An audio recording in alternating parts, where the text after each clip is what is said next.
si alguien se piensa que Pedro Sánchez va a poner las cosas fácil y se va a ir, que vaya rehaciendo un poco su reflexión y que vaya dándose cuenta de a quién nos enfrentamos. Vamos a ver, tenemos el verano, ¿vale? No dejan de crecer los casos de corrupción, no dejan de aparecer pruebas evidentes y contundentes de que se llevaban el dinero en obras públicas, de que había una parte que presuntamente acababa en financiación ilegal del partido, de que ha habido negocios con petróleo venezolano, de que ha habido infinidad de personas dentro del partido, llevan 30 cargos imputados del Partido Socialista. ¿Cuál va a ser la respuesta de Pedro Sánchez? De rendirse nada, ya se lo digo. O sea, tendremos una vuelta y tendremos una vuelta de órdago, porque prepara un nuevo golpe contra la justicia para intentar frenar todos los casos que se están investigando e instruyendo en estos momentos por la corrupción que le acosa. Pero vamos a escuchar a Bolaños. Y quiero también decir algo bien importante para la sociedad española. Pueden estar tranquilos. Ni una sola línea de las reformas de la justicia afecta ni a la independencia judicial ni al Estado de Derecho. Con dos narices, ni una sola línea, no todas. Bueno, vamos a escuchar otro fragmento y les comento lo que de verdad va en ese golpe a la justicia, literalmente. El informe del Estado de Derecho de la Comisión Europea lo que dice es que avala las reformas de la justicia que estamos llevando a cabo y por tanto estoy contento de que la Unión Europea, de que la Comisión Europea diga a la derecha y a la ultraderecha españolas que las reformas de la justicia son necesarias, son urgentes, son imprescindibles para modernizar y para europeizar nuestra justicia y por tanto rumbo a la justicia del siglo XXI. Gracias.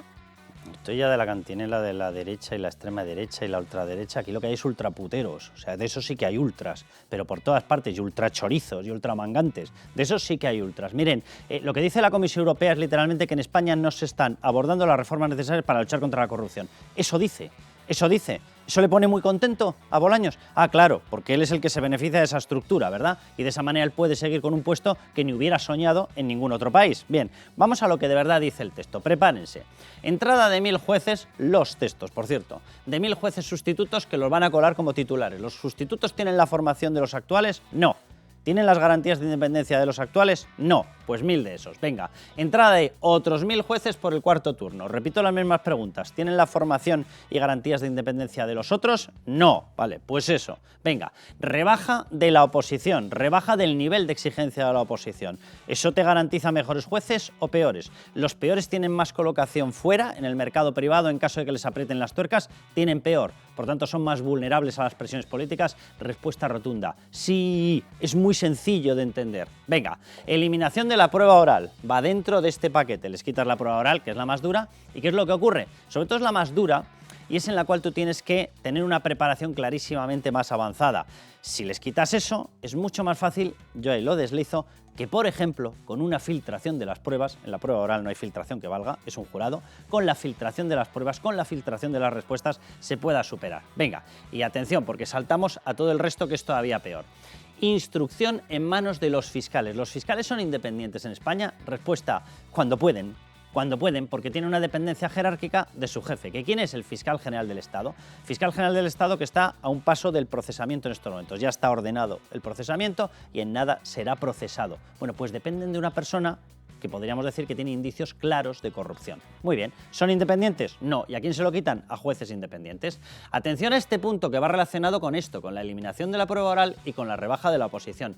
El Centro Público de Formación de Opositores, que va a quedar en manos del Gobierno, en concreto del Ministerio de Justicia, en concreto de Félix Bolaños. Por eso debe estar tan contento él. ¿Qué significa un centro público? ¿Qué hace un centro público de formación?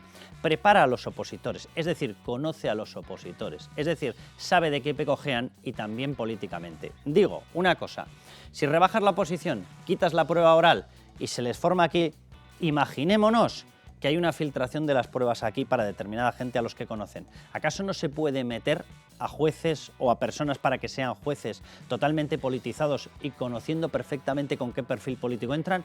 Claro que se puede. Y dirán ustedes, hombre, es una hipótesis. Ya, como la de que robes una urna y te la lleves detrás de un biombo para llenarla de papeletas. Ya, como la de amañar con Santos Cerdán unas primarias metiendo papeletas como ha certificado ya la UCO. Ya, como la de amañar una mesa de contratación para darle las obras a determinada gente que acaba financiando al Partido Socialista. Sí, son hipótesis, pero muy reales. Muy bien. Venga, y atención, Fin de las acusaciones populares, cuidado con esta historia. Los principales casos de corrupción en España no han sido levantados por la Fiscalía, que ha incumplido, desde mi punto de vista, prevaricando su obligación de perseguir el delito. Han sido levantados por investigaciones periodísticas y por acusaciones populares, que han recogido esa investigación y lo que han hecho es trasladarla en forma de denuncia o de querella. Si a las acusaciones populares se les quita esa posibilidad, la Fiscalía decide qué casos llegan y qué casos no llegan a la justicia.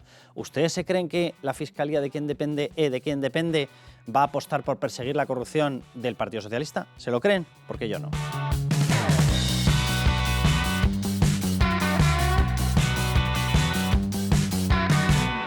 Nuestro firme compromiso con el abolicionismo de la prostitución y la expulsión inmediata de aquellos militantes que paguen por tener sexo. Pues debe ser abolición por agotamiento. Vamos a hablar de las saunas del entorno familiar, saunas gay y prostíbulos, ¿vale? Puticlús, ¿vale? Porque resulta que la familia de Begoña Gómez, en concreto Sabiniano, su padre y su hermano, pues se dedicaban a este negocio. Bien, ¿se dedicaban solo ellos? Bueno, pues hay determinados testigos que están diciendo que Begoña Gómez tuvo un papel activo. Lo digo como es, han salido ya en el programa de Antonio Naranjo, por ejemplo, en Telemadrid, y alguno de ellos poniendo su voz por delante y diciendo, mire, no quiero dar mi nombre, pero evidentemente la producción del programa sí se lo dio, y esta persona es, y tenía nombres y apellidos, y estaba identificada, y dijo, es que Begoña Gómez era la que recogía la caja, lo metía en un sobre y luego lo dejaba en la puerta de determinadas habitaciones de las chicas. ¿Por qué de las chicas? Porque ahora parece que el Partido Socialista quiere decirnos que este tipo de negocio, de historias, son buenas si les pueden llamar sauna gay. Y todos tenemos que decir, si es en el mundo gay, no hay prostitución. En el mundo gay hay prostitución exactamente igual que en todo el resto. De hecho, noticia para los defensores, como yo, de la igualdad plena, ¿vale? Porque es igualdad plena, puede haber prostitutas en el mundo heterosexual y puede haber prostitutos chaperos en el mundo gay, obviamente, pedazo de exclusiva que acabamos de dar, ¿verdad? Bien, pues ahora parece que le quieren correr una especie de velo sobre el tema de no, eran centros de contactos gay. Pues lo que dice la gente que trabajaba allí es que sí, alguno iría para un centro de contacto gay, pero que había otros que iban por prostitución. Y de hecho lo que dice Villarejo en algunos de sus audios, sí, sé perfectamente que Villarejo tiene la credibilidad que tiene, pero es que los primeros que lo han utilizado para lanzar dardos contra la derecha han sido desde la izquierda, ahora ya no valen.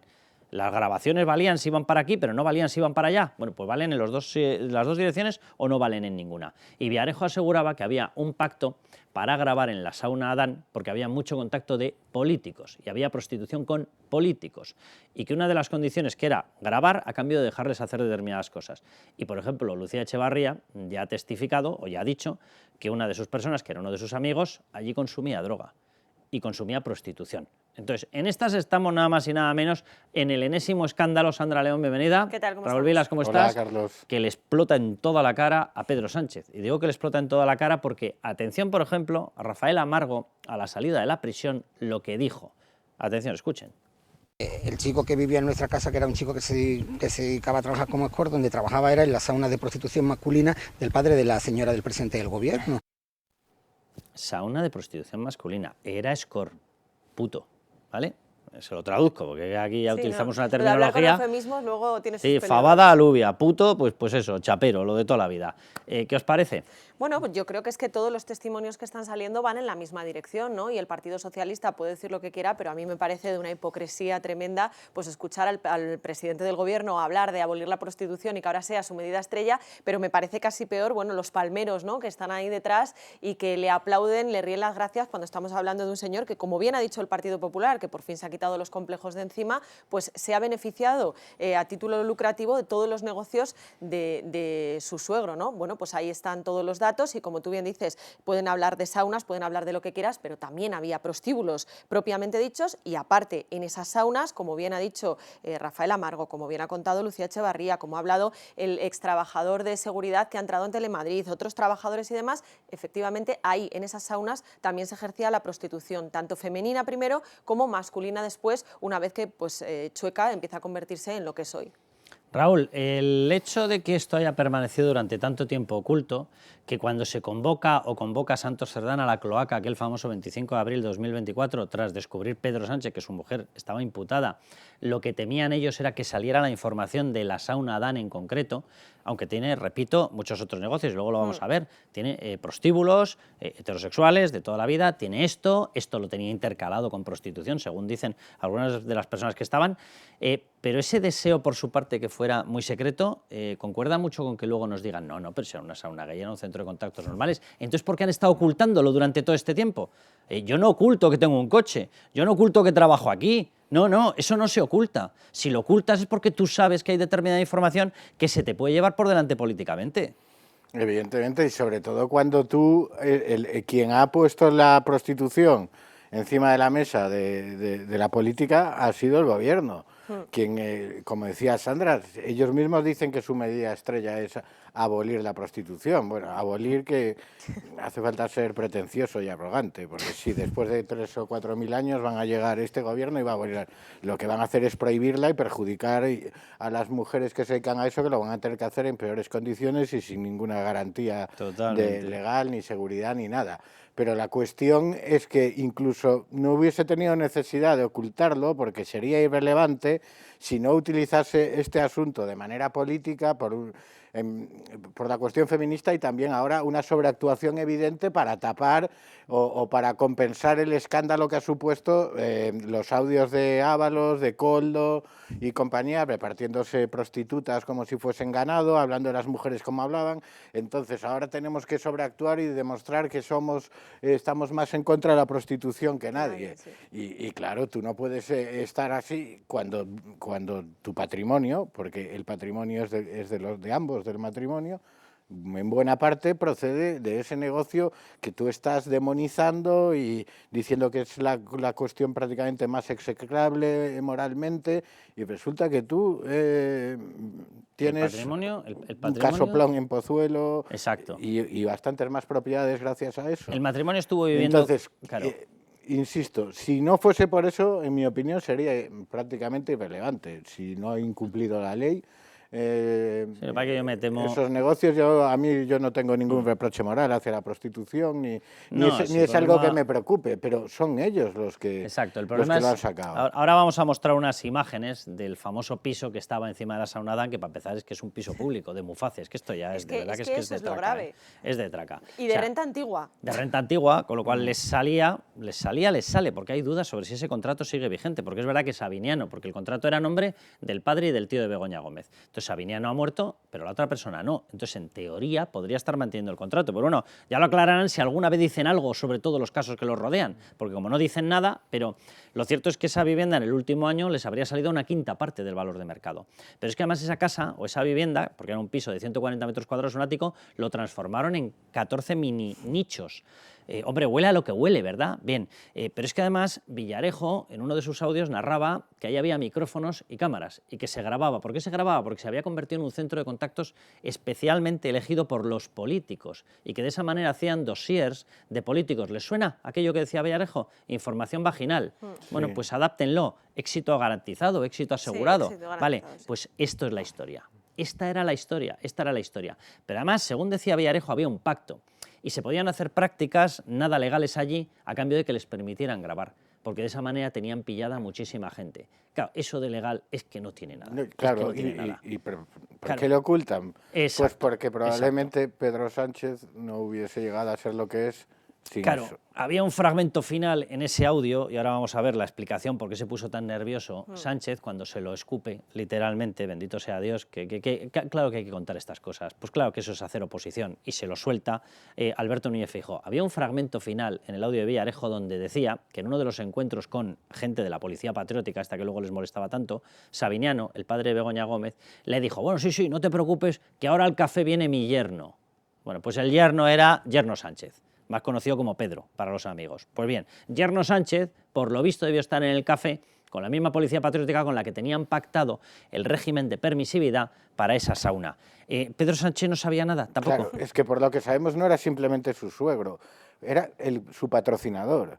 el que impulsó su carrera, el que gestionó el asunto de la tesis, Porque Sánchez el que estaba consiguió tieso. que le hiciesen la tesis el grupo de Ocaña y compañía, Sí, y sí. Miguel Sebastián. Y el que siempre se ha sospechado que también estuvo detrás de la financiación de las primarias. Bueno, vamos a escuchar cómo suelta la frase y cómo explota este tema Alberto Núñez Feijóo.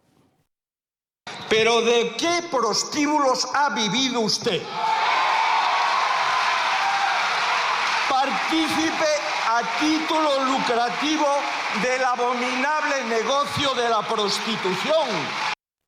Bien, quédense con esta frase y vamos a explicar qué es lo que hay detrás. O mejor dicho, lo va a explicar Lucía Echevarría. Escúchenla.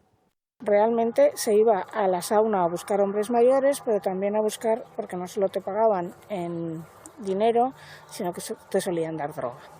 Lo que este chico nos contaba es que aparte de funcionar como una sauna gay normal en la que tú vas, ligas con alguien y acuerdas lo que sea, había pisos más arriba y había reservados, que eran reservados para clientes especiales.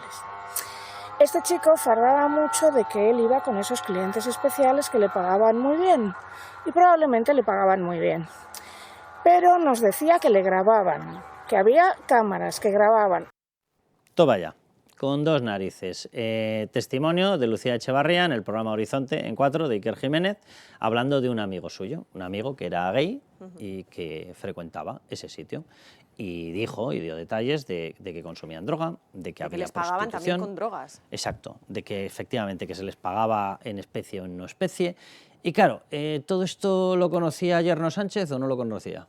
Es que es evidente que lo conocía, es que es imposible. Además, luego también esta semana hemos escuchado a un extrabajador de seguridad de varios de los prostíbulos, saunas, negocios de Sabiñano, que decía que Begoña tenía un papel activo en ese momento cuando ya era pareja de Pedro Sánchez. Con lo cual, si tú estás saliendo con Pedro Sánchez y vas todas las mañanas, como decía este trabajador, a hacer caja y a poner en los sobres el dinero de cada chica, es evidente que tu pareja lo tiene que saber. Vamos a escuchar ese fragmento. Begoña iba por allí, por las aulas, a hacer cajas y preparar pues, de la recaudación que se había hecho la noche, dejaba preparado para el día siguiente pagar a las chicas según turno. Para pagar a las prostitutas. Y, sí, es decir, una chica hace un servicio, cobra la caja y al momento no se le paga. Con lo cual... Lleva la chica, la mujer que estaba, o el hombre que estaba al cargo en cada turno, lleva la caja, llevan el listado de los pases que ha hecho cada chica y todo eso luego pues lo metían en, por ejemplo, en Castellana 180 había abajo en el sótano una habitación que utilizaban en la oficina, se metía el sobre por debajo de la puerta, llegaba Begoña, hacía las cajas, preparaba dinero para dejarlos para comprar bebida y luego, según los pases que había hecho la chica, dejaba el dinero de cada chica pues, por los servicios que había hecho. Bueno, pues ahí lo han escuchado, el testimonio de esta persona que trabajaba en ese negocio de la familia de Begoña Gómez, lo obtuvo Antonio Naranjo en su programa, este testimonio. Déjenme que les haga un repaso de hasta dónde llegaba el negocio, porque claro, está diciendo el Partido Socialista, sois homófobos, sois homófobos. Yo, de verdad, en la historia de la humanidad no ha habido haber cosa más homófoba que el socialismo / comunismo. Era el que metía a los homosexuales en Cuba en campos de concentración y ponía arriba unos carteles que ponía el trabajo es para hombres. O sea, váyanse a darle lecciones de aceptación de libertades a su tía, la del pueblo. Esto no es una cuestión de homosexualidad o heterosexualidad, esto es una cuestión de que había una persona que tenía un negocio de explotación sexual de gente. Esta es la historia, déjenme de majaderías, ¿vale? Venga, a partir de ahí, vamos a hacer el repaso del mapa. Bien, Sauna Princesa, o sea, fíjense en el imperio, emporio o cada uno que le llame como quiera, ¿vale? Lo digo porque estos negocios, y sobre todo en aquella época, no sé, o esta era la excepción súper maravillosa, o iban todos en dinero B.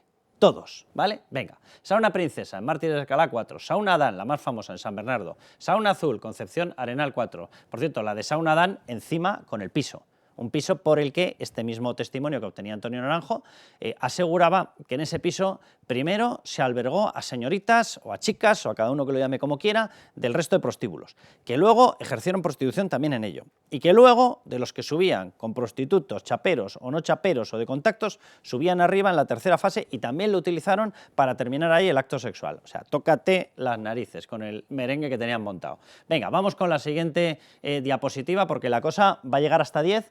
Los que tenemos localizados, hay fuentes que hablan de 17, ¿vale? Prostíbulos o saunas. Sauna Roses Girls. Yo esto no sé, le llaman sauna y luego se llama Girls. A mí o me lo explica Sabiniano o vamos a tener un problema para entenderlo. Venga, sauna Privet 49, sauna Maica. Atención, que seguimos, vamos para bingo, porque creo que empezamos ya, efectivamente, con los que son prostíbulos declarados. Club Kilómetro 80, prostíbulo tal cual.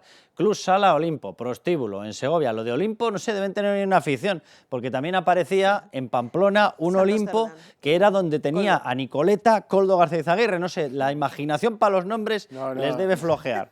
Deben tener más imaginación para otro tipo de cosas. Venga, Club Dulcinea, ala, ya empezamos aquí con la literatura, venga. Y Club Arcadia. Bueno, se lo pueden imaginar, clubes de carretera, sórdidos de narices. Vamos a ver, todos estos sitios la policía los chequea. ¿Por qué? Porque puede ser un club, una whiskería, como le llaman. Bueno, sí, si te lo quieres creer, pero normalmente, ¿qué ocurría en esos? Pues un trato degradante para mujeres, a lo mejor personas inmigrantes, digo a lo mejor, no estoy diciendo que lo hubiera porque no lo sé, pero a lo mejor personas que estaban en situación de trata, que eso no es la prostitución. Si tú eliges libremente la prostitución, allá cada uno. Pero la trata es otra cosa, la esclavitud es otra cosa, que te retiren el pasaporte y que te tengan metida en una habitación, eso es otra cosa. Y a mí me encantaría que alguien hubiese hecho una investigación de estos negocios. Me encantaría. Hay que recordar que en uno de los prostíbulos, concretamente en el kilómetro 80, realmente sí hay ahí un problema grave porque una de las chicas, que es una rumana, llama a la embajada y dice que efectivamente allí están explotándola.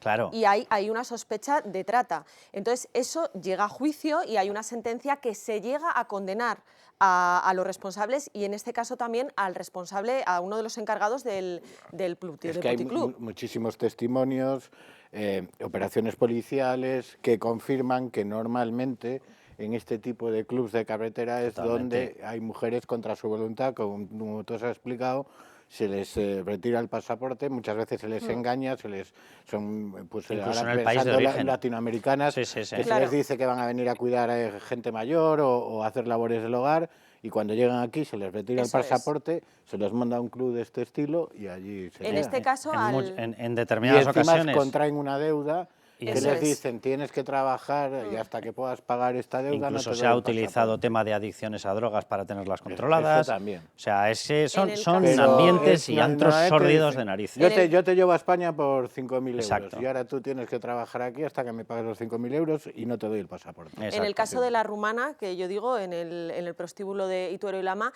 al encargado del prostíbulo se le llegó a condenar por coaccionar a la mujer a ejercer la prostitución. Ese fue en el kilómetro 80. En el kilómetro 80. Y era del negocio ya en aquella época. Claro, era del negocio. O sea, era un empleado, el que se condena es un empleado de la familia. Pues muy bien. Lo que están viendo son las fotografías, esto es el ático del piso que estaba encima de la sauna Dan, un ático con una valoración muy elevada por la zona, porque es un ático, porque era grande, de 140 metros cuadrados, pero que, pese a ser un piso público de Muface, asignado a ellos, habían tenido permiso para reconvertirlo, lo habían reconvertido en semejante porquería. Porque un piso es un piso, con su cocina, con su salón, con sus baños. Bueno, pues lo habían reconvertido en esta porquería, que son una especie de nichos pequeñitos, donde iban, pues lógicamente a lo que iban, porque yo no me imagino aquí otra cosa. O sea, no sé qué vida familiar haces tú en esto. 140 metros lo reconvirtieron en 14 habitaciones. Ahí están viendo el aspecto de esto, no puede ser más lúgubre, más sórdido, más asqueroso, pero claro, depende del ambiente en el que estés. Y las habitaciones eran así. Había la recepción. Claro, esta es una especie de recepción que, si se fijan, tiene arriba la distribución hacia habitación 4 y tiene el número puesto. Habitación 3, habitación 2. ¿Esto es una casa? No, esto no es una casa, ¿verdad? Pues les dieron permiso para transformar un piso, que es un piso de propiedad pública. Y tuvieron permiso para hacer esta cosa. Bueno, pues ahí lo han estado teniendo. Y no se podía hablar de esto porque es que era tabú. ¿Pero cómo que es tabú?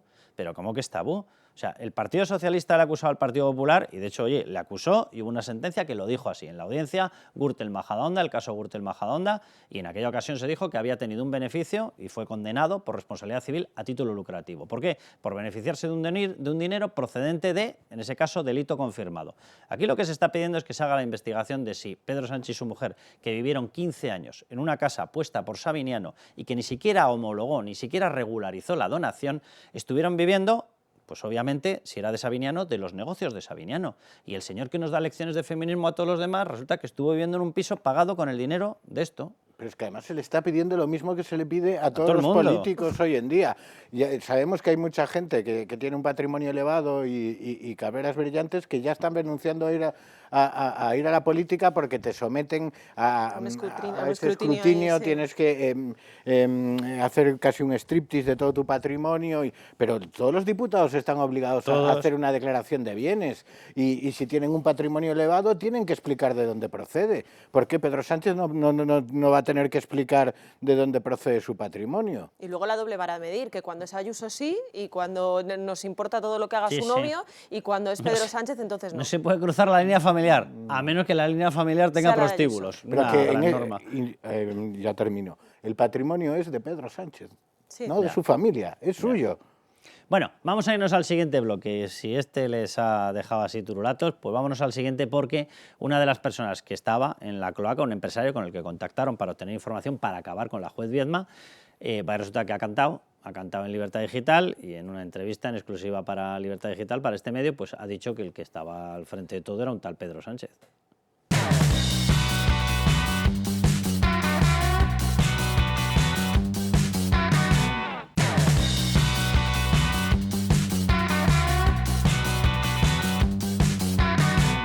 Te utilizan el argumento expresamente de que han tocado a la familia de Pedro Sánchez. Sí, expresamente. al hermano y a su mujer. Era así, vamos, que era la verdad. ¿Y eso te lo dijo Leire o Javier? Javier y Leire. Yo cuando me reuní yo. De eso yo, la primera reunión, antes me había reunido con Javier, pero fue el que después me convocó y me reuní en casa de Javier en Tarifa con Leire, en la playa. O sea, y la frase fue: la diferencia es que ahora han tocado a la familia de Pedro Sánchez. Claro. Pues ahí lo tienen. La diferencia es que ahora han tocado a la familia de Pedro Sánchez. Y entonces vamos a empezar a hacer determinadas cosas. ¿En qué consistían las cosas que hacía la cloaca? En proteger a Pedro Sánchez e ir contra todo aquel que decidiera investigar periodísticamente, fiscalmente, jurídicamente o policía judicialmente la familia y el entorno por los casos levantados de corrupción que rodean a Pedro Sánchez. Y ya está. Y se hizo la cloaca. ¿Y quién respondía a la cloaca? Escúchenle, que también lo dice. ¿A ti te dio la sensación en algún momento hablaban en nombre de Santos Cerdán o de Pedro Sánchez? Tenía que consultarlo, o con uno o con otro. Había veces que se hablaba de cosas y tenía que consultarlo con uno o con otro. Con dos narices. La cloaca respondía directamente a Pedro Sánchez o a Santos Cerdán. Vamos, al Partido Socialista en bloque y al Gobierno en bloque. Miguel Ángel Pérez, bienvenido. Raúl, que sigues con nosotros. Sí. Bueno, publicábamos esta entrevista y yo creo que es la más explícita sobre cómo funcionaba, de todo lo que hemos visto, sobre cómo funcionaba esa cloaca, Miguel Ángel. Sí, yo creo que ya nosotros, por deducción lógica, hace semanas y meses ya publicábamos que obviamente era la cloaca de Sánchez, que esto no es Santos Cerdán, el PSOE, no, Sánchez. ¿Por qué? Porque todos los objetivos de la cloaca estaban relacionados con Pedro Sánchez y para beneficiar a Pedro Sánchez. Bueno, y porque Santos Cerdán no hacía nada que no fuera en beneficio de su amo y señor. Vamos. Eso es, y al final te pones a repasar los objetivos y estaba la juez Viedma porque investigaba al hermano de Pedro Sánchez, el juez Peinado porque investigaba a la mujer de Pedro Sánchez, Manuel Marchena porque era el presidente de la Sala Penal del Supremo cuando imputaron al fiscal general de Pedro Sánchez. Es decir, todo giraba en torno a Pedro Sánchez y con esta exclusiva, pues ya una persona que lo ha vivido desde dentro, de su propia palabra, ya exterioriza que efectivamente esta cloaca mal llamada del PSOE es en realidad la cloaca de Pedro Sánchez. Sí, Raúl. Es que yo no distinguiría entre consultar a Santos Cerdán o a Pedro Sánchez, porque es lo mismo. O sea, si consultaban a Santos Cerdán, evidentemente era en tanto emisario o criado, o como le queramos llamar, de Pedro Sánchez. Santos Cerdán en sí mismo no es nada. Y puede ser muy chusco y lo que se quiera, pero toda esta estructura, pues que incluía a la fontanera Leire Díaz, abogados, a empresarios, no se moviliza y no se organiza para proteger a Santos Cerdán, que es la milonga esta que nos quieren contar ahora, que parece que todo esto era una estructura de Santos Cerdán. No, Santos Cerdán es el que organiza eso, pero el objetivo es proteger a Sánchez, lógicamente. Y ojo que todo hace indicar que la cloaca sigue en activo, porque ¿cuáles han sido las primeras visitas de Santos Cerdán en la cárcel? Jacobo Teijelo. El abogado de y al día siguiente cloaca. Otra persona del mismo despacho. Marta Castro Varela, del despacho de Jacobo Teijelo. ¿Qué mensaje le tienen que hacer llegar a Santos Cerdán? Que la gente piense ya te cabos. Sé que han sido muy claritas las declaraciones, pero bueno, otra más. Parra. ¿Se puede decir que es la cloaca del PSOE, de Santos Cerdán o de Pedro Sánchez? Yo te diría que a tres partes iguales. Te diría, yo, por lo que a mí me daba a entender, era de Santos Cerdán, ellos todos lo, vamos, sí, lo puedo decir. Y entiendo porque ellos me decían de jefe, de arriba, de no sé qué, entiendo que Pedro Sánchez, y además cuando era porque habían tocado al hermano de Pedro, y porque además había una historia ahí por los abogados que también me demostraban que venía de arriba, ¿no? Ya no solamente es cuestión de que lo diga, es que hay una cosa que se llama sentido común, o sea, no lo puede decir más claro y no puede poner la cara más clara y más evidente para decir que sí, que soy yo. Y si alguien quiere querellarse contra mí, aquí estoy yo porque lo estoy diciendo porque es verdad. Pero es que hay una cosa que es obvia, si las operaciones eran para salvar al entorno de Pedro Sánchez, a Pedro Sánchez, ¿ante quién va a tributar la cloaca? Bueno, fíjense la explicación que da Joaquín Parra sobre cuál es el material que le piden a él, por qué contactan con él.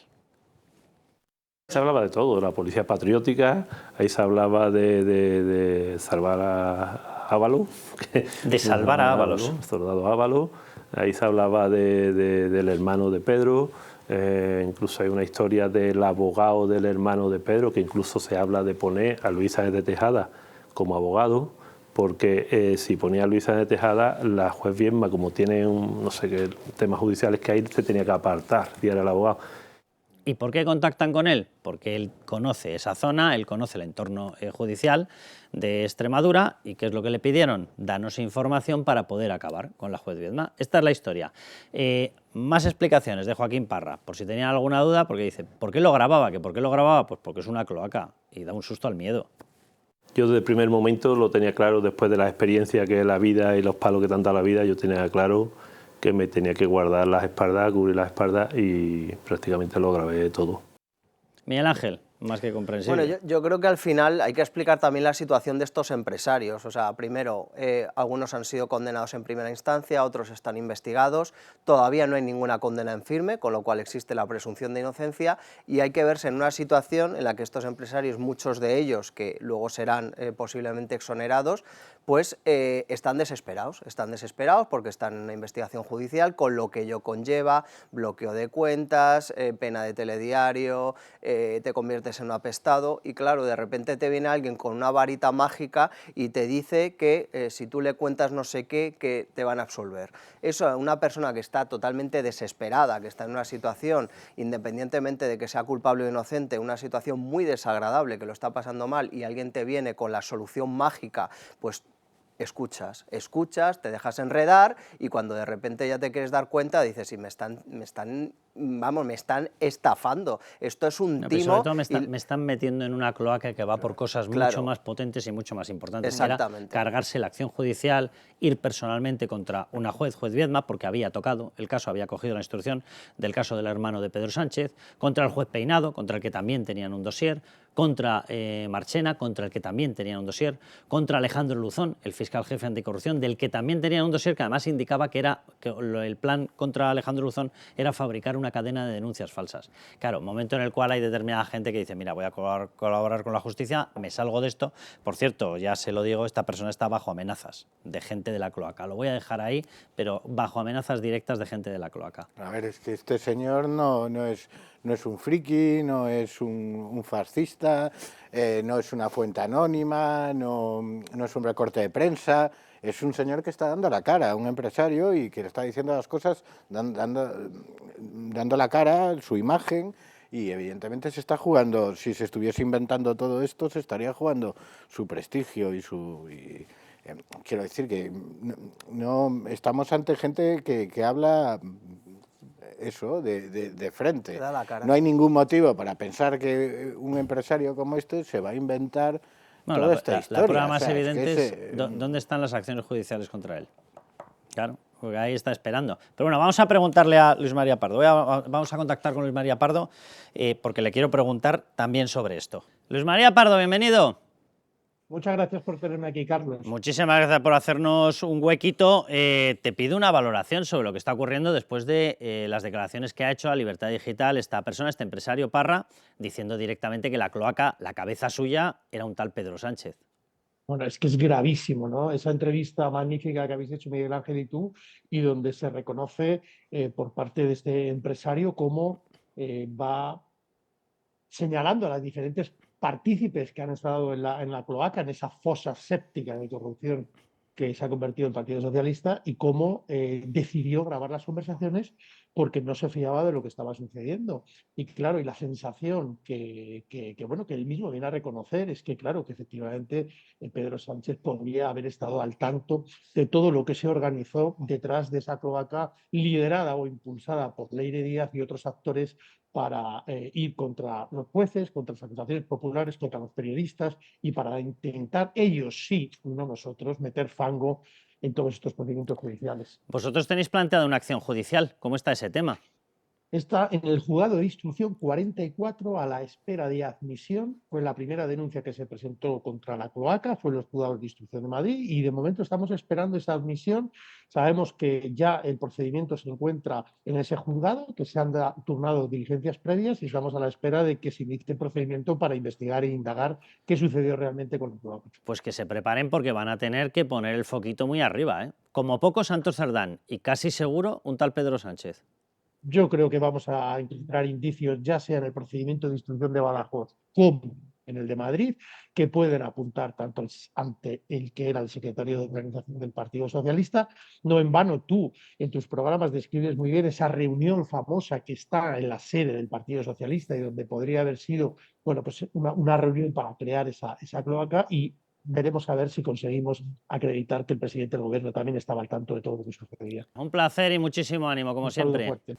Bueno, pues vamos con el detalle de esta cloaca. Ahora ya sabemos por el testimonio de Parra, de Joaquín Parra, del empresario Parra, que la cabeza realmente era bicéfala, o casi, yo diría que bicéfala no, por lo que decía Raúl antes. O sea, ¿Santos Cerdán y Pedro Sánchez? No, porque no es bicéfala. Pedro Sánchez está por encima de Santos Cerdán. Es una estructura de mando directo de presidencia del gobierno. Vamos a dejarnos de historias. Bueno, déjenme que les cuente los detalles de cómo se reactiva esta cloaca, que ya existía previamente a este día, 25 de abril de 2024, pero ahí coge velocidad de crucero. ¿Por qué? Bueno, Santos Cerdán toma la decisión. Esta fecha es un día después de la carta del hombre profundamente enamorado. ¿Por qué? Porque acaba de descubrir que su mujer, Begoña Gómez, estaba imputada. Y como estaba imputada, necesitaba una cloaca de acción contra aquellos que estaban lanzando determinadas investigaciones. El impulsor, Santos Cerdán. El equipo, Leire Díaz Castro y Javier Pérez Dolcet. El equipo más identificado, porque luego se apoyaban efectivamente en el exmagistrado Sáenz de Tejada, se apoyaban también en Jacobo Teijelo, pero la estructura principal era este triángulo: Santos Cerdán, Leire Díaz y Javier Pérez Dolcet. No nos olvidemos, siempre por debajo de los deseos y órdenes de Pedro Sánchez. El contexto: Sánchez cercado por la imputación de Begoña Gómez, y las fechas de los trabajos, cuidado con esto, 23, 24 y 25. Yo destacaría lo de 25 por una cuestión. Es que el abogado suyo estrella, que era Jacobo Teijelo, como ha dicho Raúl, es el que se ha encargado de hacerle las visitas a Santos Cerdán. Una a él y otra persona de su despacho. ¿Para qué le ha hecho esas visitas nada más entrar Santos Cerdán en prisión? Para recordarle que no puede abandonar. Le ha hecho como los abogados de los presos etarras, que ha ido a recordarle: tú no puedes salir de la estructura, ni se te ocurra cantar. Es una gran pregunta, ¿no? Que nos lo conteste alguno del Partido Socialista. Bien, objetivos atacados. Marchena, cuando estaba nada más y nada menos que de presidente de la Sala Segunda del Tribunal Supremo. El juez Peinado, el de Begoña Gómez. La juez Viedma, la de David Sánchez. Alejandro Luzón, el que pacta con Víctor de Aldama que salga de Soto del Real para aportar información sobre todos los casos de corrupción que rodean al Partido Socialista. El fiscal anticorrupción y compañero suyo, Grinda, que estaba exactamente en las mismas historias. El teniente coronel Balas, uno de los principales, el jefe, de hecho, de las unidades de la UCO que están interviniendo en los casos de corrupción que rodean a Pedro Sánchez y al PSOE. La UCO, el organismo del teniente coronel Balas y el organismo que lleva como policía judicial todas estas instrucciones. También de la UDEF aparece algún dossier. Es curioso, aunque la UDEF se ha encargado de laminarla por completo Fernando Grande Marlaska. Lo más posible es que esto correspondiera a las fechas en las cuales Marlaska estaba anulando esta unidad. Y, cuidado, también periodistas. No nos íbamos a librar. Nosotros hemos conseguido acceder al archivo central. A partir de ahí había subcarpetas. Nos han abierto algunas de las carpetas, en concreto esta no hemos conseguido que nos la abrieran, pero sí abrieron una que era sobre medios de comunicación, y ahí había dos medios a los cuales tenían identificados determinados puntos débiles: El Mundo y El Confidencial, y eran planes de ataques para intentar fastidiarles desde el punto de vista financiero. Bueno, Bueno, esta era la estructura. Y estos, pues evidentemente, algunas de las personas que tendrían que dar explicaciones muy severas de qué ocurría aquí. Pedro Sánchez, Santos Cerdán, Leire Díez, Jacobo Teijero, lo que les hemos mencionado, José Luis Sáenz de Tejada. Sáenz de Tejada era una persona, él se separó de su mujer, tuvo un divorcio, tuvo además una situación dura porque hubo una serie de acusaciones. De hecho, fue condenado, ratificada la condena en el Tribunal Supremo y expulsado de la carrera judicial. Y él culpaba a la juez Viedma. ¿Por qué? Porque era amiga de su exmujer. Por eso le pidieron información y tuvo un papel muy activo. Y Javier Pérez Dolcet. Todos ellos. Jacobo Teijelo, repito, es la persona que se ha encargado de hacer por él y por persona interpuesta 2 visitas a la prisión nada más entrar Santos Cerdán. ¿Qué os parece? Bueno, están cambiados. Teijelo es el de gafitas, para aclararlo. Ay, perdóname, es verdad. Teijelo es verdad. de Tejada, sí. es el otro. Exacto, sí, porque es el ex magistrado, obviamente. Y me estaba acordando yo de la grabación que sacamos, Carlos, en la cual Leire Díez hablaba de la otra fontanería.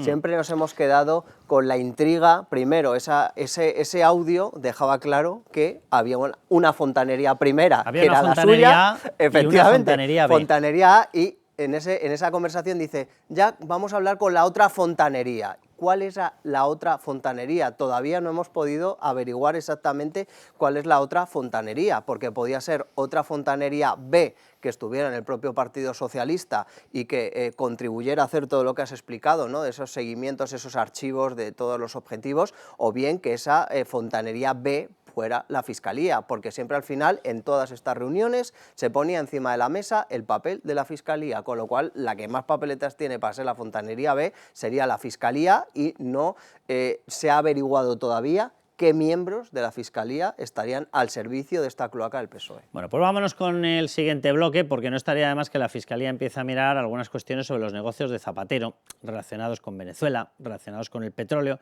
y ya de paso que mire cuál es la implicación o por qué ha habido ese tipo de negocios bajo el gobierno de Pedro Sánchez.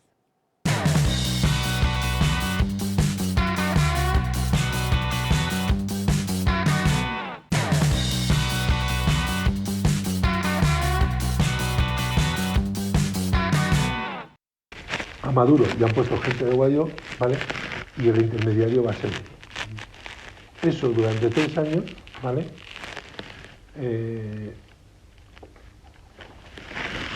Es uno al mes. 1 al mes se refiere a 1 millón, ¿vale? A 1 millón al mes.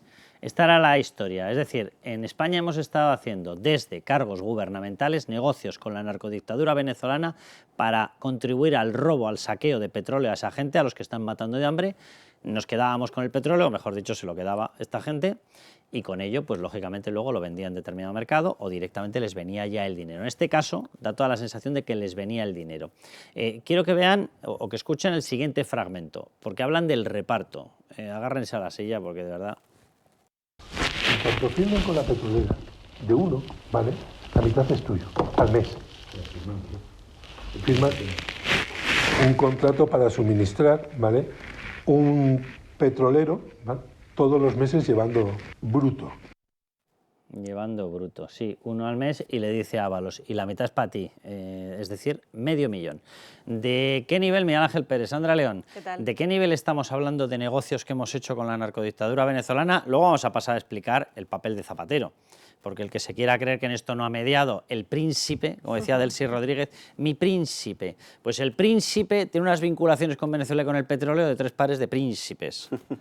Bueno, yo creo que lo más grave de todo esto, Carlos, es que al final se demuestra que la política exterior del régimen sanchista está al servicio de la pasta de unos delincuentes. O sea, al final resulta que Pedro Sánchez, que primero apoyó a Guaidó y que luego hubo un giro de 180 grados para irse con Maduro para que le inyectara esos millones y millones de euros de la narcodictadura de petróleo. Es decir, al final la política exterior, las decisiones que ha tomado Pedro Sánchez como presidente del gobierno, con toda esta trama, el Coldo, Santos Cerdán, Ábalos y tal, pero al final el que tomaba la decisión última era Pedro Sánchez, porque cuando estás orientando y estás decidiendo una política exterior de tu país hacia otro, la decisión última la tiene Pedro Sánchez, y él es el número 1, o sea, simplemente, como decíamos en la trama, en la cloaca, es decir, al final, por deducción lógica, el número 1 tiene que ser Pedro Sánchez, porque la política exterior de tu país la decide el presidente del gobierno, y al final, pues vemos cómo la trama ya estaba buscando negocios de petróleo, que si primero con Guaidó, ¿no? Luego con Maduro para sacar la pasta, y todavía no sabemos, y es el gran enigma, que no tiene nada que ver con esto, es el cambio de política exterior con Marruecos, ¿no? Que siempre nos va a quedar el Pegasus, la duda y tal, pero al final todos los movimientos de Pedro Sánchez en el ámbito nacional e internacional están bajo sospecha. Es que el rescate de Europa pasaba por su mesa. La entrada de hidrocarburos te avisan los servicios de inteligencia dependiendo de qué país viene. Si viene de Georgia y viene petróleo camuflado, petróleo ruso, evidentemente hay un sistema de seguimiento. Si te viene de Venezuela, ni les cuento, de una narcodictadura, y se miran los perfiles de todos los empresarios que intervienen, es decir, ¿dónde estaba ese tránsito? En la mesa de Pedro Sánchez. La licencia de Villafuel se concedió desde 2 departamentos ministeriales suyos. Eso evidentemente se discutió en Consejo de Ministros donde estaba él.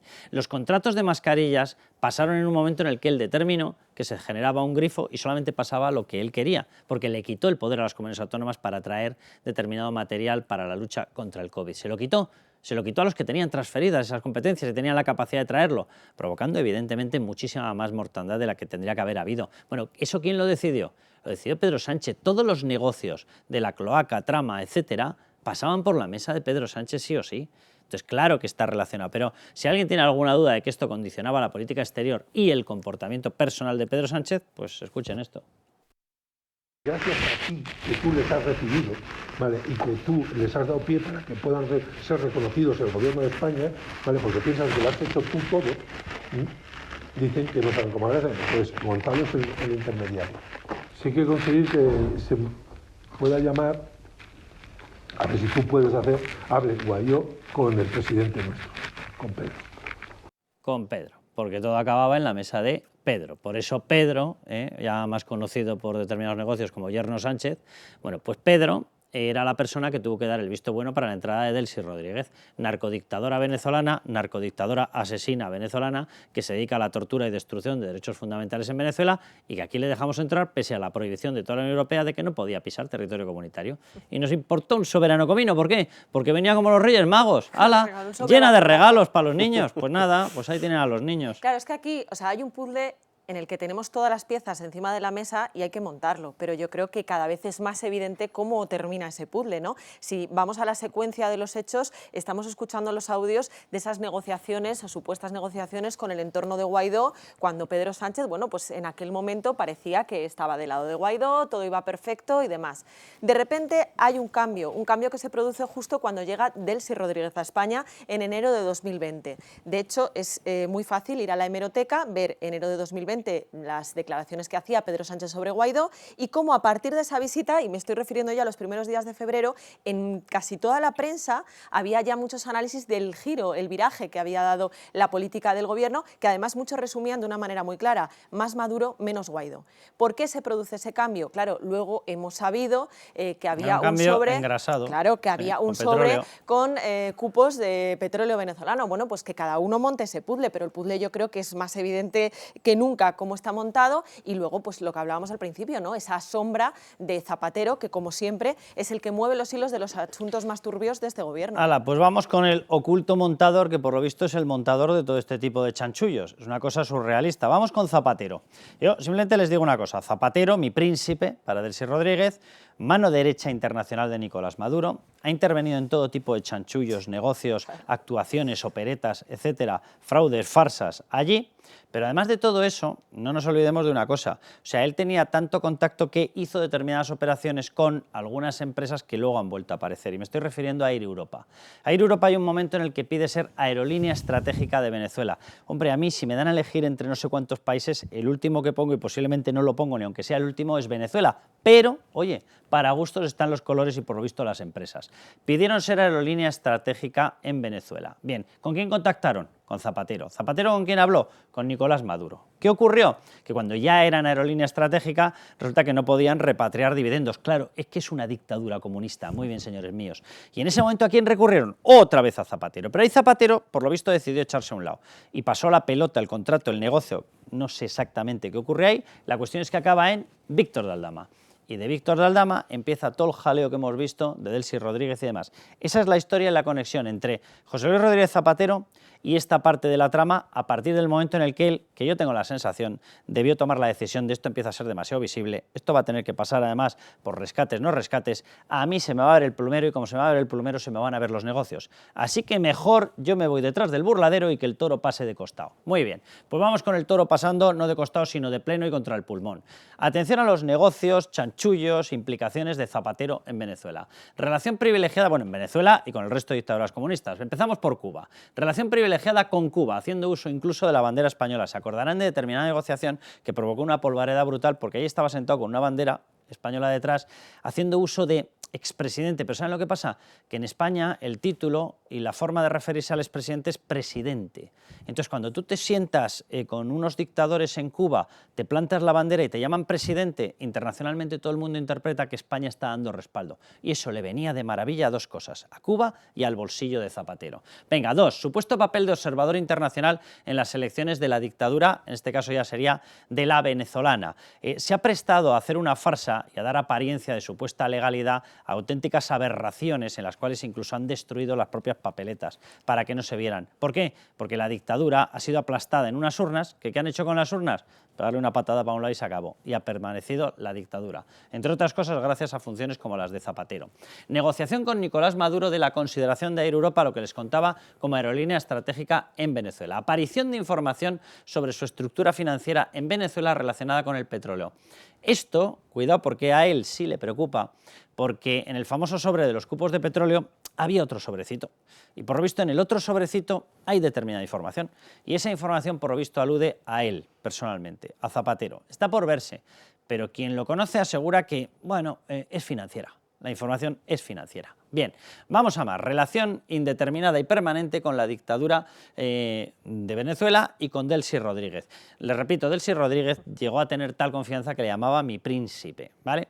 Delcy Rodríguez tiene un papel muy predominante en el Grupo de Puebla. Y en el Grupo de Puebla, quien tiene una relación absolutamente envidiable para todo este tipo de dictadores comunistas, resulta que es Zapatero. Vamos con más relaciones y negocios de los que tiene. Relación indeterminada y permanente en Marruecos. No estaría de más que nos expliquen qué hace allí semana sí, semana también de negocios, porque no tenemos ni idea y es un presidente, tiene trato de presidente, aunque sea expresidente del gobierno. Relación puntual con intereses en Guinea. Cuidado porque aquí ha aparecido a través de consultoras amigas y en Guinea la trama estaba sacando una licencia bancaria para tramitar todo el dinero que estaban obteniendo a través de un banco propio y de esa manera poder disimularlo. Negocios crecientes en China de la mano del lobby Gay Center, lobby que ya ha sido respaldado personalmente por Pedro Sánchez. Control constante de la senda exterior española. España en estos momentos, el Ministerio de Exteriores, si ustedes se quieren creer que lo comanda Álvarez, pues créanselo, pero detrás de Álvarez hay una figura que determina todo, nuestro trato a Venezuela, a dictadores, a no dictadores, a Rusia, a China,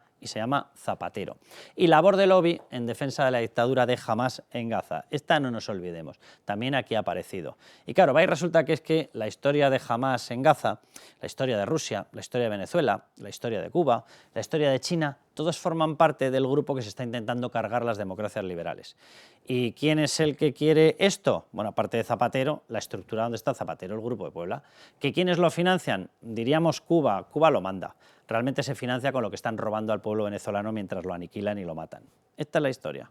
Bueno, yo creo que el repaso que has hecho, Carlos, deja claro que Zapatero es el socio preferente de Pedro Sánchez, que están los dos totalmente ligados, su destino y su futuro está completamente ligado. Ya publicamos nosotros en Libertad Digital que el cambio de política de Guaidó a Maduro fue precisamente con la intermediación de Zapatero. Zapatero fue una figura clave para que Pedro Sánchez empezara a apostar por Maduro y, por supuesto, por la pasta que venía en forma de petróleo, ¿no?, y de cupos de petróleo de la narcodictadura. También hay otra historia que ha quedado en el aire que nosotros contamos también en su día y es el famoso rescate plus ultra. Es un elemento clave que llegó a ser investigado en los juzgados de instrucción de Plaza Castilla, que se archivó en falso, que estuvo boicoteada la investigación de la juez desde el principio por la Fiscalía, por la Abogacía del Estado, y es un elemento clave en esta historia y que seguro Zapatero también está detrás. Bueno, vámonos un momentín a coger algo de oxígeno, que después de todo lo que les estamos contando, vámonos a Bancamar, volvemos y nos das una última nota, Sandra. Bancamar, nuestra solvencia, su tranquilidad. Patrocina este espacio. Bueno, pues vamos a coger un poquito de oxígeno con Banca March, el banco más solvente de España. Bien, la gestión de los ahorros es muy importante y para ello queremos hablar, para conocer la opinión de los especialistas, pues por ejemplo con Vicente Jábega. Vicente es director de la unidad de banca personal de Banca March. Vicente, ¿podrías detallarnos cuáles son las principales características del servicio que ofrecen a los ahorradores desde banca personal? Hola Carlos, lo primero que destacaría de banca personal es que nos define nuestra obsesión por la calidad de servicio, por el asesoramiento y por la especialización, ¿no? Todos ellos son pilares fundamentales de nuestro modelo de negocio. Pero si tuviese que hablaros de algún valor diferencial, os hablaría de la omnicanalidad, con la que ofrecemos a todos nuestros clientes poder relacionarse con nosotros de la manera que ellos deseen. Bien a través de nuestras oficinas abiertas a pie de calle, o bien para aquellos que son más digitales a través de nuestra oficina digital Avantio, ¿no? Lo que hace Banca Personal en todos los casos es poner a disposición de todos nuestros clientes un gestor personal remoto que acompañará y asesorará en todas las necesidades de inversión o de cualquier otra operativa bancaria que puedan necesitar en cualquier momento. Este equipo de gestores son gente muy experimentada, con muchos años en la casa y que trabajan de una manera muy cercana con nuestros clientes, y eso hace que permitamos alinear totalmente los intereses y también adaptarnos a las necesidades de cada uno de ellos en cada momento, ¿no? Un dato muy interesante que estamos viendo que está cambiando el mercado es que es en la forma de captar los nuevos clientes. En los últimos años, la tendencia hacia clientes más digitales está creciendo de manera exponencial.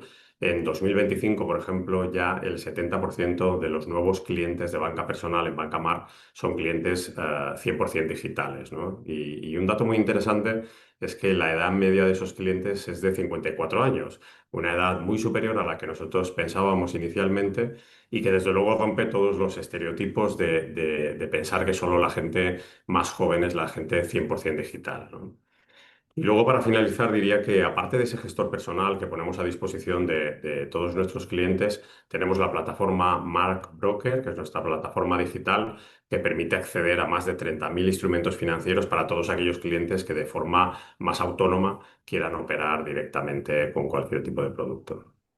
Vicente, otra cuestión, ¿para qué tipo de clientes está pensado el servicio de banca personal y qué alternativas tendrían para aquellos ahorradores que busquen rentabilizar sus ahorros?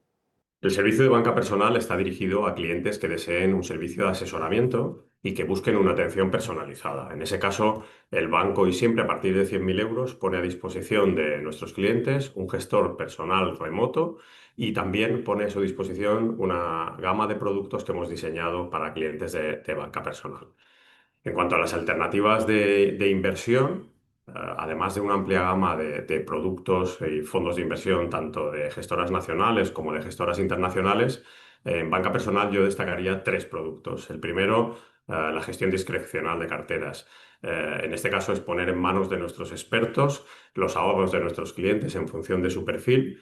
Y yo aquí destacaría nuestra gestión discrecional de carteras prudente, que en el último año, por ejemplo, ha obtenido una rentabilidad superior al 4,5. En segundo lugar, destacaría nuestros fondos perfilados, que en función también del perfil del cliente se adaptan a cualquier necesidad, desde el cliente más defensivo hasta el más decidido, tiene su opción y con rentabilidades también muy, muy interesantes. Y luego, en tercer lugar, y sin duda, destacaría nuestras SICAVs institucionales, ¿no? Mucho más conocidas. Es una manera de coinvertir con nosotros desde pequeñas cantidades, con total liquidez. Y, por ejemplo, nuestra SICAV Torrenova, la más conservadora, pues la expectativa de rentabilidad, que no garantizada para 2025, es de un 2,8. Por lo tanto, rentabilidades muy interesantes, pero que, como decía, hay que adaptarlas al perfil de cada cliente y de eso se encargará nuestros gestores. Y Vicente, por último, para aquellos ahorradores que además de la gestión de sus ahorros necesiten una gestión global para su día a día, ¿tienen alternativas que ofrecerles? Carlos, en Banca March queremos ser el banco de referencia de nuestros clientes y aunque es verdad que somos mucho más conocidos por nuestras soluciones para ahorradores e inversores, tenemos una amplia gama de productos adaptadas a cualquier necesidad del día a día de nuestros clientes, ¿no? Es verdad que contamos con todo tipo de cuentas, con servicios de domiciliación de recibos, de nóminas, servicio de avisos de todo tipo de movimientos a través de SMS. Y hemos creado una línea de tarjetas específica para los clientes de banca personal, de crédito y de débito, que mucho más allá de la tarjeta ofrecen otras ventajas adicionales. Luego hemos creado una línea de seguros premium que buscan proteger el patrimonio de nuestros clientes y también su vida personal. Y luego tenemos infinidad de opciones en cualquier tipo de financiación, a través de hipotecarios más clásicos o tipos mixtos o a tipos fijos, y luego cualquier financiación adaptada a cualquier necesidad de nuestros clientes, ¿no? Al final lo que buscamos es prestar una calidad de servicio excelente a través de nuestros gestores y tener productos de calidad, y para que el cliente perciba de verdad que le estamos aportando valor y quiera continuar con nosotros y seguir haciendo cosas. Pues Vicente, muchísimas gracias por supuesto a Banca March, y nos volvemos a la tertulia. Banca March, nuestra solvencia, su tranquilidad. Ha patrocinado este espacio. Bueno, pues Sandra, ciérranos la tertulia. Bueno, pues simplemente que hablábamos antes de todo ese viraje que había experimentado Pedro Sánchez, y que no se nos olvide recordar dónde termina todo esto, que es con el presidente del Gobierno como presidente de la Internacional Socialista, que era su principal obsesión. Y luego, por decir un apunte más sobre Zapatero... Y en noviembre del 22 se lo dieron. Por eso Sí, digo. sí. Y luego, sobre Zapatero, pues que como vemos está, pues eso, en las cosas más turbias que tenemos a nivel exterior, en lo que es la política internacional, pero también a nivel interno, ¿no? Porque aquí, ¿dónde ha movido los hilos Zapatero? Pues en todo lo que tiene que ver con los independentistas en Cataluña y con los proetarras en el País Vasco. ¿Saben qué país ha operado muchas veces como entrada o salida de determinada gente que mueve su dinero, sus negocios en Venezuela? Un país que se llama República Dominicana.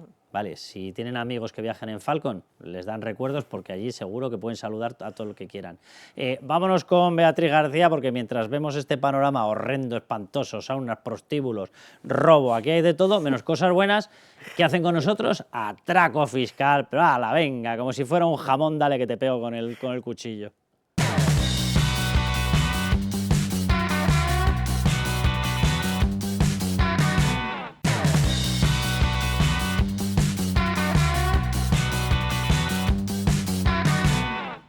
Beatriz García, vamos de atracos, qué raro, ¿eh? Bueno, a ver, prepárense porque las cifras la verdad que dan miedo.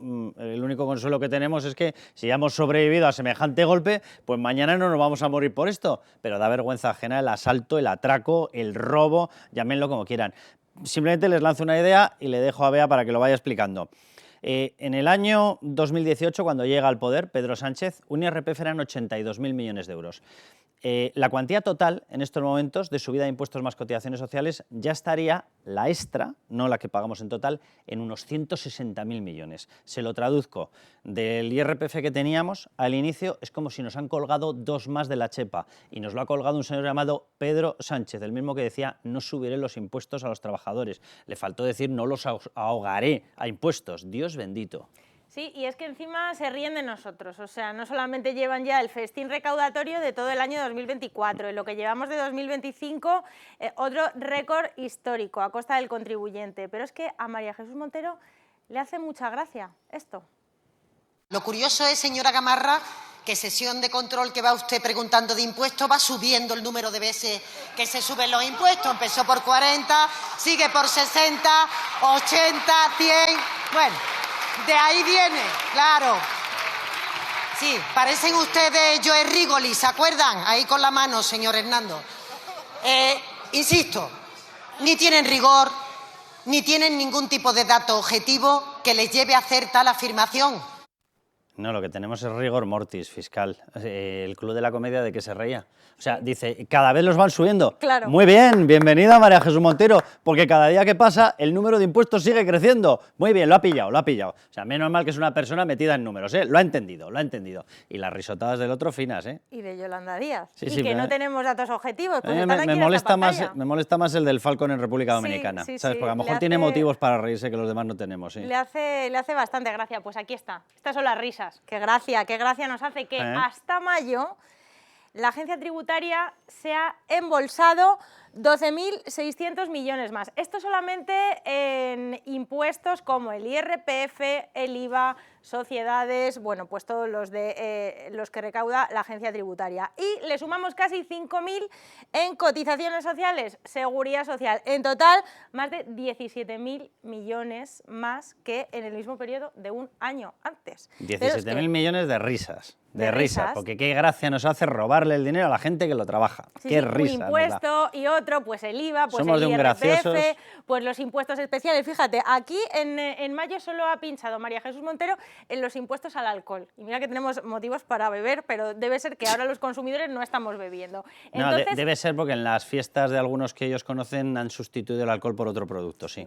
Más igual hay conocido como alguno latigazo. Alguno Sí, en la sí. cárcel, entonces, Sí. claro, no puede darle al whisky. Bueno, pues todos los impuestos, exceptuando los del alcohol, han subido en el mes de mayo, y con Sánchez ya, bueno, pues la herencia que nos deja Sánchez envenenada. La que no nos deja, más bien. Efectivamente, la que nos roba. Bueno, pues 136.000 millones más desde que llegó al poder, y como decía Carlos, bueno, pues tenemos 86.000 millones más en la agencia tributaria, en todos estos impuestos que, por ejemplo, bueno, pues algunos son por la puerta de atrás, sin que el contribuyente se dé cuenta, sin pasar por el Congreso, que es no deflactar la tarifa del IRPF, y 50.000 millones más por cotizaciones sociales, penalizando a trabajadores, penalizando a autónomos y penalizando a empresarios. Todos tienen que contribuir con el negocio de Sánchez, porque hay mucho que pagar. Tenemos, bueno, hay que darle a Cataluña lo suyo, hay que comprar prebendas, hay que hacer obras públicas, pues todo eso nos da un total de casi 160.000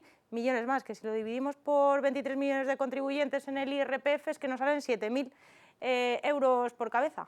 Fino tortazo. Y para los amantes de la tontería fiscal, vamos a ver, el 80%, más del 80%, pero en torno al 80% de la recaudación de impuestos viene del trabajo. Viene del trabajo. O vía empresa que crea trabajo, es que esto hay comunistas que tienen problemas en entenderlo, ¿vale? Porque el empleo público se nutre de lo que pagas vía impuestos por el otro lado. Por lo tanto, ya está recaudado. ¿Y está recaudado de dónde? Del trabajo, ¿vale? Bien, pues vía empresa o vía persona física, va y resulta que sale el 80% de esta cifra del trabajo, no del capital. Bien, y de estos sale el 100%. Porque evidentemente cuando se lo quitas a una empresa, ¿la empresa qué se dedica? O a generar dividendos que los reparte entre las personas físicas, en cuyo caso acaban aquí y ocurre exactamente lo mismo, o te genera reservas y se blinda para no caer, para no tener que hiperendeudarse, en cuyo caso permitirá crear más empleo, o directamente lo destina en una ampliación. Y una ampliación de negocio, una extensión de negocio es empleo. Entonces, cuando le arrías una leche de este tamaño, de 50.000 millones, a las empresas, es retirarlo de la seguridad social, empresa o trabajador, es retirarlo del empleo. Es decir, el tortazo aquí oscila en un 85-86% del trabajo, ¿vale? Y aquí, pues nada, calcúlenlo sobre la cifra acumulada y les sale exactamente lo mismo, obviamente. Pues este despropósito para María Jesús Montero es poco. Ella cree que hay todavía mucho margen y, vamos, es que es una amenaza en toda regla. Vienen curvas. 4 puntos por debajo nuestro país respecto a la media europea de ingresos en relación con el PIB. Le digo más, señora Gamarra, la Comisión Europea exige al Gobierno de España que haga una reforma fiscal que le haga que suba los ingresos en nuestro país después de estar recibiendo 140.000 millones de euros de los europeos. Lo que no puede hacer España es lo que hacen ustedes en las comunidades autónomas, que es bajarle los impuestos a los ricos y luego ir a papá Estado para que dé el dinero para la provisión de los servicios públicos. Miren, cuando hablen de impuestos y vean que alguien se ríe, lo tienen muy fácil de identificar. Ese no vive de su trabajo.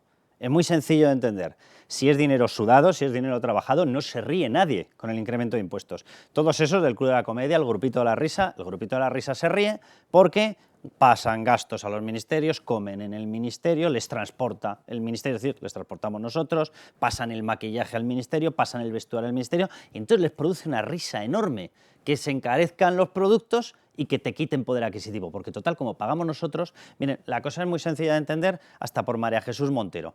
En España lo que está ocurriendo es que los tortazos son tan brutales que se crea menos empleo. Al crear menos empleo se recauda menos. Bien, además, se crean tales trabas y se crean tales costes que el trabajo tiene menos valor añadido. Y como el trabajo es menos productivo, los salarios son más bajos. Y como los salarios son más bajos, resulta que se recauda menos, aunque el esfuerzo personal de cada uno sea una auténtica barbaridad. María Jesús Montero, a ver si algún día lee algo sobre Hacienda. Algo sobre Hacienda, me refiero, no sobre personas de Hacienda manchadas, como su jefe de gabinete, Carlos Moreno, con una acusación de haberse llevado dinero, como su número 3 en el Tribunal Económico Administrativo Central, que ha dimitido por un supuesto apaño, un amaño de que le daban dinero 100.000 euros para retirar procesos fiscales, o como Vicente Fernández Guerrero, al que usted colocó de presidente de la SEPI y está con una petición de 19 años de prisión.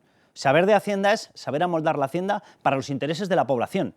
No mirar a ver cómo sus números 2 permanentemente aparecen en casos extrañísimos o casos abiertamente de corrupción, como el de la concesión de Ana Alcollar. Yo lo de las risitas es que tócate las narices. Encima de que te roban, encima se cachondean. Sí, y encima ponen excusas que son, bueno, pues muy variopintas. Comunidades autónomas. ¿Por qué está diciendo María Jesús Montero que es que bajan mucho los impuestos? Por las herencias. María Jesús Montero le quiere echar mano a las herencias y lo venimos contando sistemáticamente porque cada vez el peligro está a la vuelta de la esquina.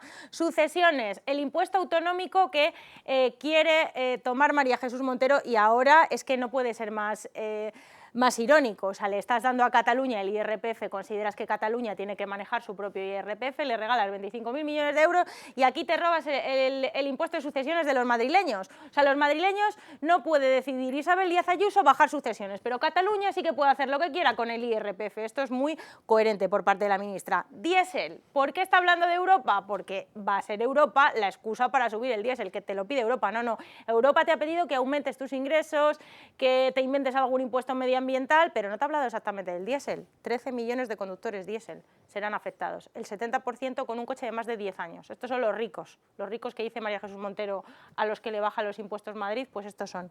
IRPF.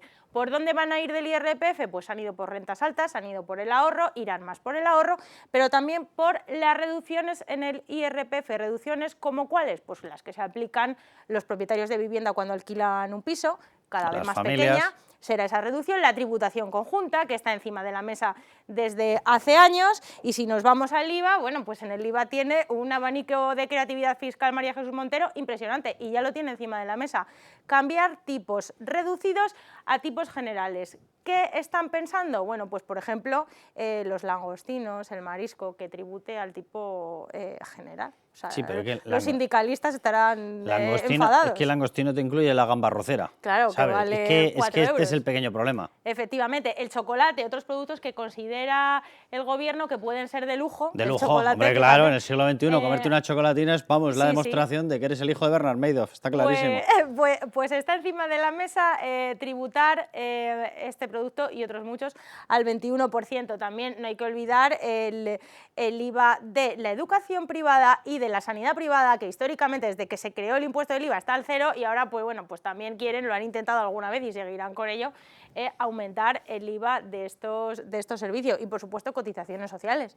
El MEI, Mecanismo de Equidad Intergeneracional, o sea, muy rimbombante el nombre, pero lo que quiere decir es subida de cotizaciones todos los años a todo el mundo, sin excepción, al que gana 10 o al que gana 20, le da lo mismo. Subida de cotizaciones porque las pensiones no se pueden sostener. Y esto es lo que ya tenemos confirmado, pero es que la ministra de Hacienda está en constante exploración. Seguiremos trabajando, insisto, con algún proyecto que ya tenemos en el marco del Congreso de los Diputados y alguna otra cuestión que se pueda plantear para los próximos meses. Digamos que es una exploración que nunca acaba. O sea, el Ministerio de Hacienda permanentemente revisa y explora donde hay capacidad de que aquellos que tienen más capacidad económica puedan contribuir en mayor medida, se llamen particulares o se llamen empresas. Y solo un dato ya para concluir este desastre. ¿Quién paga el IRPF, el impuesto por el que más recauda Hacienda? ¿Sobre qué hombros se sostiene? Bueno, pues sobre las clases medias, sobre muy pocos contribuyentes. Vamos a ver, los que ganan entre 30.000 y 60.000 euros, que son ahora mismo el 22% de los contribuyentes en España, pagan casi el 40% del IRPF. Esta es la verdadera realidad de los impuestos. No son los ricos, no son las rentas más bajas, son las rentas medias y son las que ahora mismo están en peligro en nuestro país. Sí, de todas formas, si tienen alguna duda sobre a quién se lo van a subir a todos, porque así es el socialismo. Y si alguno de ustedes ha conseguido ver una mejora en el trato de la administración en los servicios, nos lo dice, que le hacemos un busto en cada, no sé, en cada rotonda, en cada plaza de pueblo. Eso es que tenemos muchas. Bueno, pues nada, ¿qué quieren que les contemos? Lo que hay, saqueos fiscales y ustedes a levantar España.